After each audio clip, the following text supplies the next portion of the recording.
I'm your host, Welcome to 23. You're joining me for Desire Decorum, Book 2, Chapter 10, In the Balance. Morning of Mr. Sinclair and his duel with Duke Richards. The crack of the gunshot rings out throughout the clearing. For an instant, everything is still. As the sound fades, you realize Mr. Sinclair has been hit. Mr. Sinclair, no! He collapses onto the dewy grass. The Duke smirks with satisfaction as you race to Mr. Sinclair. You press your hands to the wound at his side, trying to stem the flow of blood. Ugh! Ernest, stay with me, please. This isn't over. Sinclair tries to stand, but winces, collapsing back onto the ground. Fresh blood wells beneath her hands. Ernest, don't. Look at yourself. You'll only worsen the injury. But I must finish this. Duke Richards lets out a sinister laugh. This charade is finally finished, and I've won. Now I will claim my prize. He steps towards you, arm outstretched. Keep your hands off of me. Don't you touch her. Mr. Harper stoops down to take the pistol from Mr. Sinclair's grasp and advances on the Duke. You still have to face me. Ha! What a foolish idea. Why would I face you when my victory has already been secured? The rules require it, Your Grace. Surely Sir Gideon agrees. Duke Richards glances back at Sir Gideon, who shrugs apologetically. Mr. Harper tosses the gun to the ground, scowling. Duke Richards has the right of it, I'm afraid. There's no sense in adding to the list of injuries today. Have you no honor? We all know he doesn't. This win was entirely above board, my lady. There's nothing more honorable than that. But I'm feeling generous in my victory. You may have a moment to say goodbye. Make it count, my dear fiancé. For, per the terms of our deal, you shall never see Mr. Sinclair again. He shoots you an evil smile and retreats to a whisper with Sir Gideon. You turn your attention towards Mr. Sinclair. Bella, I'm so sorry. Kiss him. Without hesitating, you lean down to capture Mr. Sinclair in a desperate kiss. He responds weakly, and you can taste his salty tears on his lips. Bella! You can hear Briar's tragic sigh as the others tactfully turn away. My beloved. Shh. You gaze down into Mr. Sinclair's face as the last tinges of orange fade from the sky. This isn't goodbye. Bella. Stay strong for me, Ernest. I will find a way back to you. Lady Bella, allow me. Mr. Harper kneels beside you, moving your hands from Mr. Sinclair's side and applying pressure in your stead. You notice the gun discarded in the grass a few feet away. Wait, something isn't right. The initials. They're missing. Mrs. Sinclair, that isn't your family's gun. Mr. Sinclair glances at the weapon, and his eyes go wide. What? It can't be. Lady Bella, it is a time for us to depart. Bring your servant girl, unless she wishes to be unemployed. I hope you and Mr. Sinclair have made the most of your final moments together. You whip your head around towards the Duke, a snarl on your lips. You bastard. You cheated, you switched the guns. I will not have my fiancé questioning my honor. From this moment forth, you will treat me with respect. I am due. That will be easy, as an actual pig deserves far more respect than you. He grips you by the upper arm, forcing you to your feet, pulling you away from Mr. Sinclair and Mr. Harper. We're leaving now. Unhand her. You're in no position to giving me orders. And as for you, Lady Bella, I won't forget your insolence in this matter. A girl of your status, this complexion ought to be thanking whatever god she prays to that man like me who wishes to wed her. Reach the open field at the edges of the ruins, where Duke Richards forcefully lifts you onto a horse and slaps its flank to set it trotting. You glance back to see where Mr. Harper sits over Mr. Sinclair, trying his best to keep pressure on the wound. As the trees begin to impede your vision, you catch Mr. Sinclair's eyes flickering shut. Please stay alive. A while later, you arrive back at Edgewater, and immediately dismount and then rush towards the front door to the manor with Briar in tow. Duke Richards hops off the horse and follows. Where do you think you're going, my sweet? Anywhere you aren't. Come, Bella. Your exit is suddenly blocked as your grandmother opens the door and emerges into the morning air. Lady Bella, where have you been? I've been worried sick. Why did you ask, my dear fiancé? What? Is that blood on your dress? Lady Belle, I won't suffer your disobedience any longer. You will go to the dining room to join me for breakfast. Devil take you.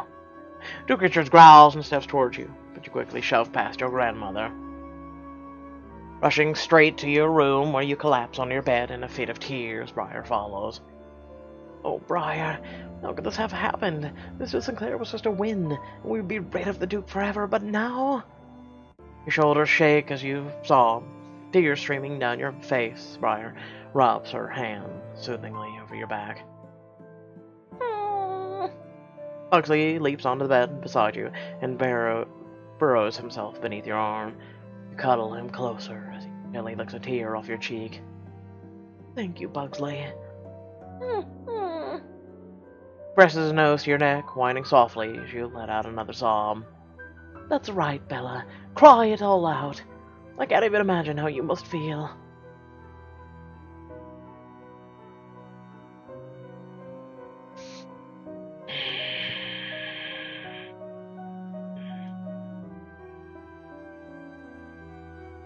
I feel lost. I don't know if Mr. Sinclair is all right, or even if the Duke is... No, it's too horrible a thought to entertain, even for a moment. Briar gently strokes her hair. Mr. Harper is taking care of Mr. Sinclair as we speak. He'll be all right. Now is a time to cry, to get all the tears out, but you can't stay up here forever. The Duke has won. You must keep on living and find a way back to Mr. Sinclair. He needs you now more than ever. You sniffle, contemplating Briar's words. After a moment, you sigh heavily. You're right. I know you are. I need a bit of time to myself, but perhaps I'll take tea with my grandmother and Countess Henrietta later. At least they are both on my side, in their own ways. Briar nods, giving you one last comforting pat on the back before leaving you alone with your sorrow. A few hours later. You join your grandmother and Countess Henrietta for afternoon tea in the drawing room. Good afternoon, Lady Grandmother, Countess Henrietta. I can't imagine that it is, my dear, not after news of what happened this morning. You should have never have upset the Duke so with this ridiculous duel business. What? How do you know of it? Word of such excitement as a duel travels quickly in a place like Edgewater. The servants listen, and when plied correctly, talk. Do you think anyone else knows? What if the whole countryside has heard? My dear, I have heard nary a whisper from Edgewater's neighbors, and they aren't ones to keep quiet about such a scandal. You tipped your hand too soon, and now the chances of either of us retaining control of Edgewater are next to naught. The wedding will go on as planned. The Duke will absorb the estate into Duchy Carlton. What are other plans? Countess Henrietta waves her hand dismissively. Good luck attempting to investigate while Duke Richards has you under lock and key. You are hardly helping the situation. Dowager Countess turns to you, her expression pleading. If you only had involved me in these plans, told me what was happening, I could have helped. Hearing about the duel after the fact, I wish you had been more careful. Lady Grandmother.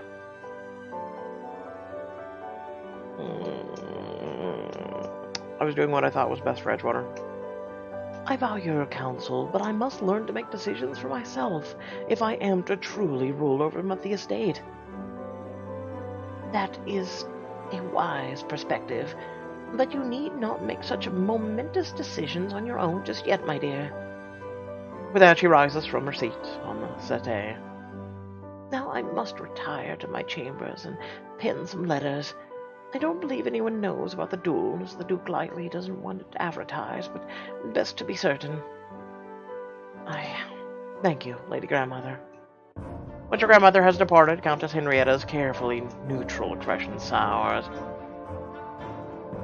You really haven't made any efforts to disgrace Duke Richard's far more difficult, you know.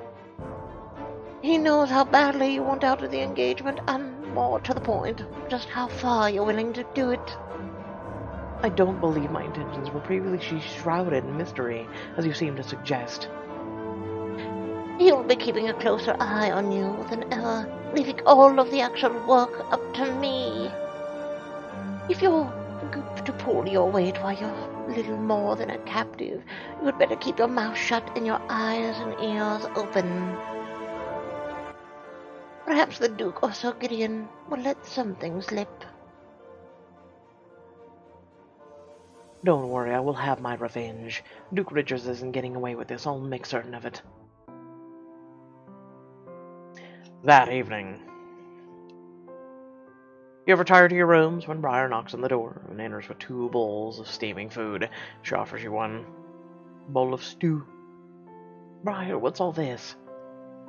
I had the cook make us an early supper, so you don't have to endure a meal with the man who just shot Mr. Sinclair. Oh, Briar, what would I do without you? Pugsley's ears perk up at the smell as Briar carries the bowls into your bedroom. Oh! No, not for dogs, Pugsley. Oh. It's all right, Pugsley. I brought you a treat, too. She produces a small parcel of paper from her apron and unwraps it to reveal a ham bone. Pugsley runs to her feet and she drops the bone for him. You spoil him, Briar. You nearly finish with the meal when you hear the faintest threads of conversation coming from beyond your bedroom door. Did you hear that? It sounds like Duke Richards. You both spring off the bed and run to the door. You crack it open just a hair, and the snippets of conversation grow clear. Need to distribute the broadsheets as soon as possible. That's the Duke, all right. Plan is to move ahead of schedule. And Sir Gideon. Shh. Can't wait until after dinner. We'll store the broadsheets here until then. Quiet. Who knows could be listening. Let's be on with it. Just then you see the knob on Duke Richard's door turn and begins to slide open. Broadsheets. Close the door quietly. Without hesitation you glide the door shut with only the faintest click. You and Briar both let out a sigh of relief as you hear the 2 sets of footsteps fading down the hall. I don't think they saw us. Why are we gaining manners of them? That was close. Indeed, but did you hear what they were discussing? A broadsheet of some sort. We must sneak into the Duke's rooms and look for it. That could be dangerous. What if he returns?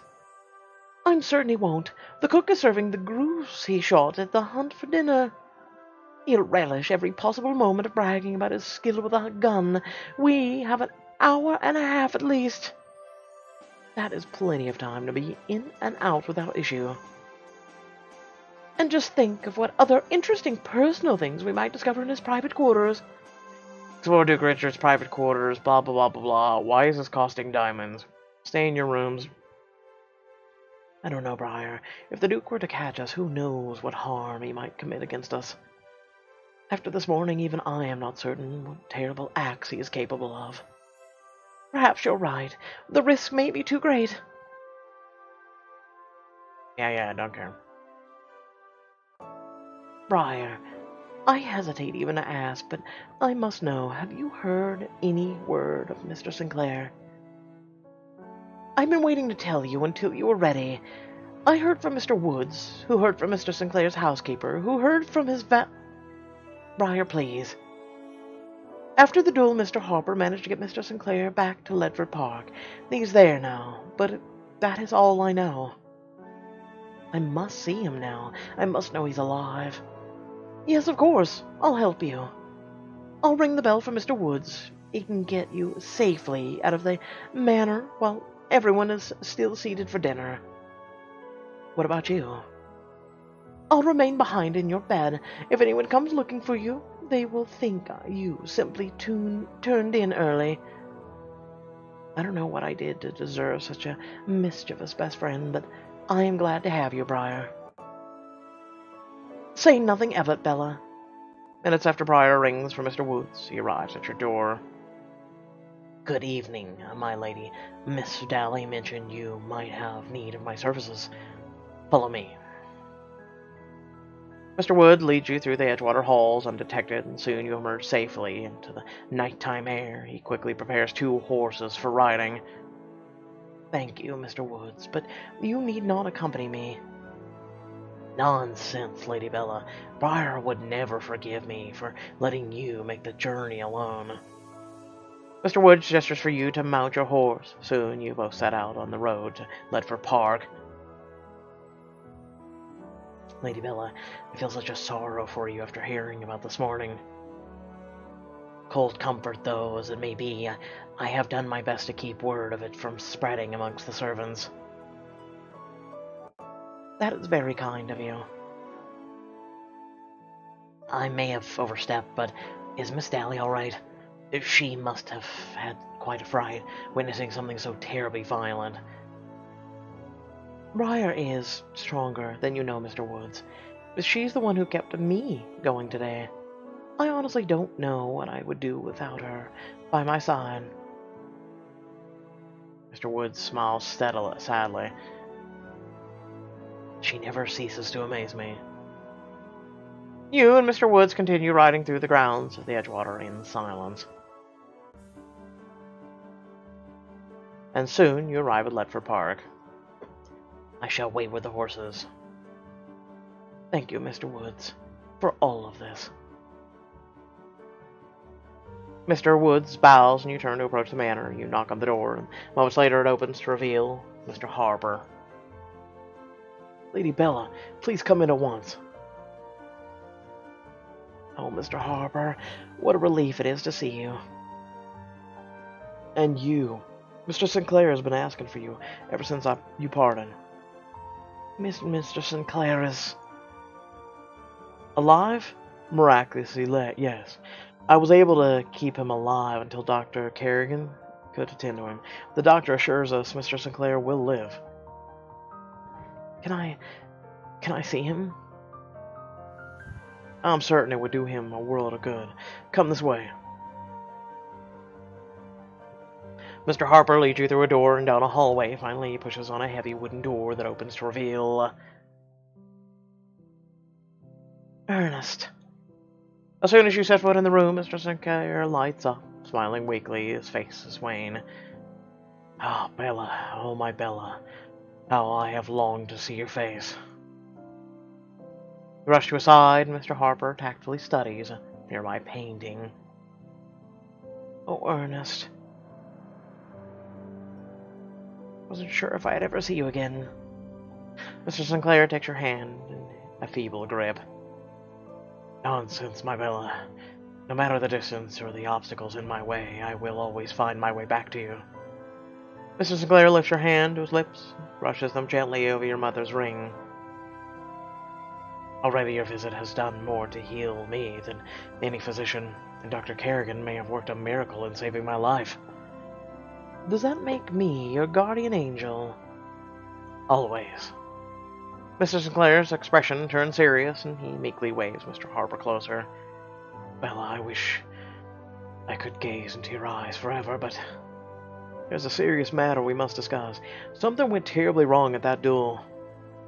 Other than the obvious? Yes, my aim was true. I pulled the trigger and the gun didn't fire. And I checked the pistol just before the duel. It was loaded and functional. Yes, but the gun you checked is not the gun Mr. Sinclair wielded. The Engraved initials are missing. The gun must have been switched for another. It's true. My family's pistol is nowhere to be found. That was the Duke's doing, I know it. I'm inclined to agree. He distracted everyone while Sir Gideon made the trade. He couldn't risk losing. Couldn't leave anything to chance. So he cheated. On his honor, he said. Why did I not stop to consider that he has no honor? I can't believe I didn't notice the gun was wrong. I should have prevented this from ever happening. No. Duke Richards is the only villain here. You couldn't have known this would happen. And none of us are responsible for Duke Richards' wickedness. There is nothing to be done for it now. You will have to find another way to break the engagement. I will never give up until we are free of him. Mr. Sinclair gives your hand another gentle squeeze, then looks to Mr. Harper. Mr. Harper, might I have a moment alone with Lady Bella? He hesitates. Dr. Kerrigan advised plenty of rest, but I would agree to it if Lady Bella promises to care for you. I couldn't do anything less. And no, strenuous activity. On my honor. I wish only to make the most of what precious time, little time we have together. In that case, the choice is Lady Bella's to make. Tend to Mr. Sinclair in this exclusive scene and get private time with him. Turn Edgewater. Ernest, you need your rest if you're to heal. And besides, I shudder to think what might happen if I was caught away from Edgewater. Of course, you're right. I mustn't allow my desire for your presence to compromise your safety. I know, Nodwin. I will see you next, but I'll be working each second of each day to reunite for good this time. I have every possible faith in you. You have but one job in my absence. Get better. I will, my Bella. He bent down and pressed a kiss to Mrs. Sinclair's clammy forehead, then turned to rejoin Mr. Woods and ride for Edgewater. After breakfast the next morning, you're taking a stroll into the gardens, enjoying the crisp air and thinking about your next move when Mr. Marlecaster finds you. Good morning, Mr. Marlecaster. And to you, my lady. I heard about yesterday's unfortunate incident. I am truly sorry to hear of it, and I hope that Mr. Sinclair makes a swift recovery. I thank you, brother. I heard that Miss Dally was present at the affair. I wonder whether she is in decent spirits. It must have been a difficult thing for her to watch. Mr. Marlecaster, Briar...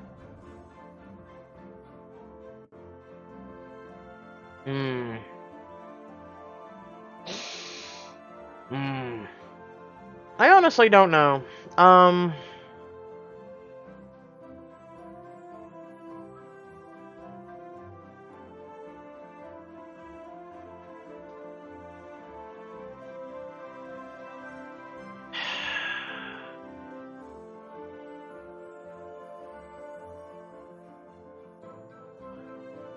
It seems like we're pushing her away from Mr. Marlecaster in this. But I don't know. I'm gonna. You know what? It's not our decision, so I'm gonna go to. It's fortunate to have someone like you. Do you mean it? I do, and Briar knows it too. He stands up a little bit straighter, and a slight smile on his lips. Can I ask, what does this duel mean for the future of Edgewater? Drawing a long breath and let it out slowly before answering.